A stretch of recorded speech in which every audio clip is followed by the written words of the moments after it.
Bismillahirrahmanirrahim. Assalamualaikum warahmatullahi wabarakatuh. Apa kabar Soli dan Soliha?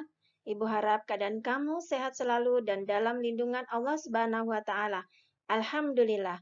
Berjumpa kembali masih dengan belajar dari rumah pada pelajaran Pendidikan Agama Islam kelas 6, bab 3, subtema 2 tentang mengakui nama-nama Allah Subhanahu wa Ta'ala yang indah dalam kehidupan.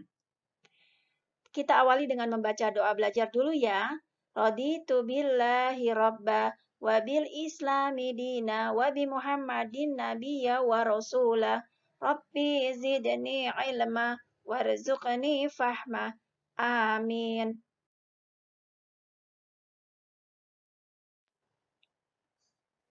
Mengakui sifat as-somad. As-somad adalah yang maha dibutuhkan.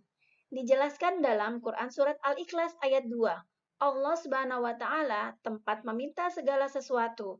Jadi kita pun harus selalu mohon bantuan hanya kepada Allah Subhanahu wa Ta'ala. Soli dan Soliha, apa yang dapat kita terapkan dari sifat as-somad? Sifat as-somad dapat kita terapkan dengan A. Menjadikan Allah Subhanahu wa Ta'ala sebagai tempat meminta yang utama dalam semua keinginan kita yang baik.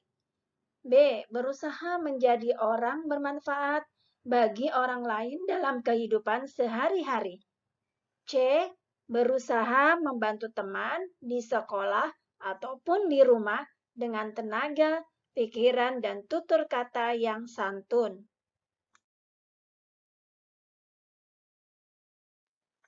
2. Mengakui sifat Al-Muqtadir. Arti Al-Muqtadir adalah Maha Kuasa atau Maha Menentukan. Segala makhluk ciptaan Allah Subhanahu wa Ta'ala yang ada di atas dunia ini hidup, bergerak atau mati atas kuasa dan ketentuan Allah Subhanahu wa Ta'ala.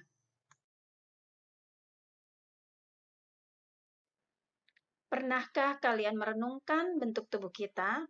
Kita bernapas dan sangat membutuhkan udara. Andai kata kamu tidak diberi Allah Subhanahu wa Ta'ala udara untuk bernapas, tentunya kamu akan sesak nafas seperti ikan yang diletakkan di atas tanah dan tidak diberi air.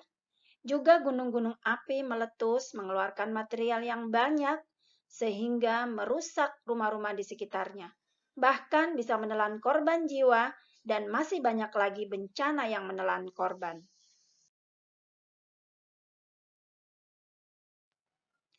Semua peristiwa tersebut terjadi atas izin Allah Subhanahu wa Ta'ala. Allah Subhanahu wa Ta'ala mudah saja untuk menciptakan dan juga untuk menghancurkannya. Allah berfirman dalam Quran Surat Yasin ayat 82 yang artinya, sesungguhnya urusannya apabila dia menghendaki sesuatu, dia hanya berkata kepadanya, jadilah, maka jadilah sesuatu itu. Ayat di atas mengisyaratkan bahwa Allah Subhanahu wa Ta'ala Maha Kuasa atas semua makhluk ciptaannya. Oleh sebab itu, Soli dan Soliha, marilah kita terapkan sifat Al-Muqtadir dengan cara menjadikan Allah Subhanahu wa Ta'ala sebagai tempat berlindung dan berlomba-lombalah untuk mencari amal kebaikan karena kita tidak tahu kapan bencana datang.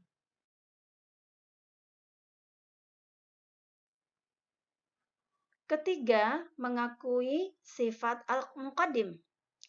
Al-Muqaddim artinya Allah yang maha mendahului.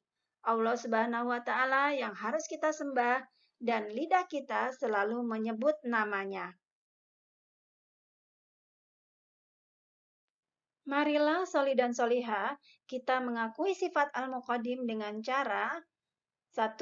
Dalam berbuat kebaikan hendaknya kita lebih dulu berbuat. 2. Mengerjakan sesuatu yang bermanfaat untuk masa depan dan jangan mengerjakan perbuatan yang sia-sia dan merugikan orang lain. 3. Jangan menunda-menunda pekerjaan, terutama belajar. 4. Mendahulukan kepentingan umum daripada kepentingan diri sendiri. Keempat, mengakui sifat al-baqi. Al-Baqi artinya yang maha kekal. Allah Subhanahu wa Ta'ala yang maha kekal menjadi tumpuan harapan kita. Pernahkah kalian membaca kisah Nabi Ibrahim alaihissalam yang mencari Tuhan untuk disembah? Nabi Ibrahim alaihissalam pernah menganggap bulan sangat kekal, dapat menyinari kegelapan malam. Tetapi ketika siang tiba, sinar bulan lenyap. Kemudian Nabi Ibrahim alaihissalam menganggap matahari sangat kekal dengan sinarnya yang panas. Tetapi ketika malam tiba, sinar yang menyengat lenyap. Bulan dan matahari tak pantas untuk disembah. Demikianlah perjalanan Nabi Ibrahim alaihissalam menuju pengakuan kepada Allah Subhanahu wa Ta'ala yang Maha Kekal.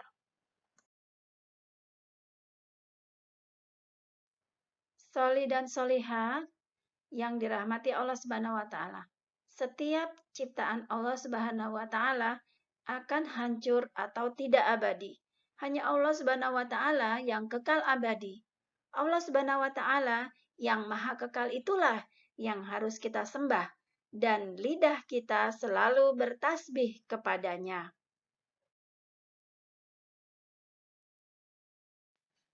Pernahkah kalian melihat rumah atau pasar terbakar?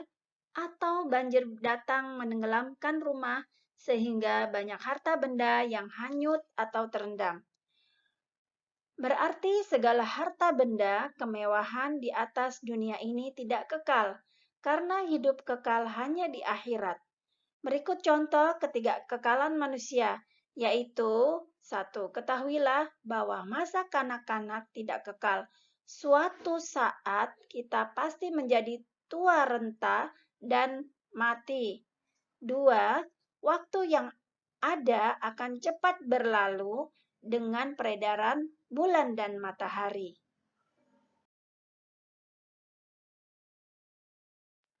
Soli dan soliha, setelah kalian mendengarkan penjelasan di atas, maka sikap kita harus memperbanyak amal kebaikan untuk bekal kehidupan yang kekal di akhirat nanti. Demikian yang dapat Ibu sampaikan pada kesempatan kali ini. Semoga dapat kita teladani bersama dan kita terapkan dalam kehidupan sehari-hari. Dengan mengucap Alhamdulillah, Subhanaka Allahumma wa bihamdika asyhadu alla ilaha illa anta astaghfiruka wa atubu ilaik. Terima kasih atas perhatiannya. Wassalamualaikum warahmatullahi wabarakatuh.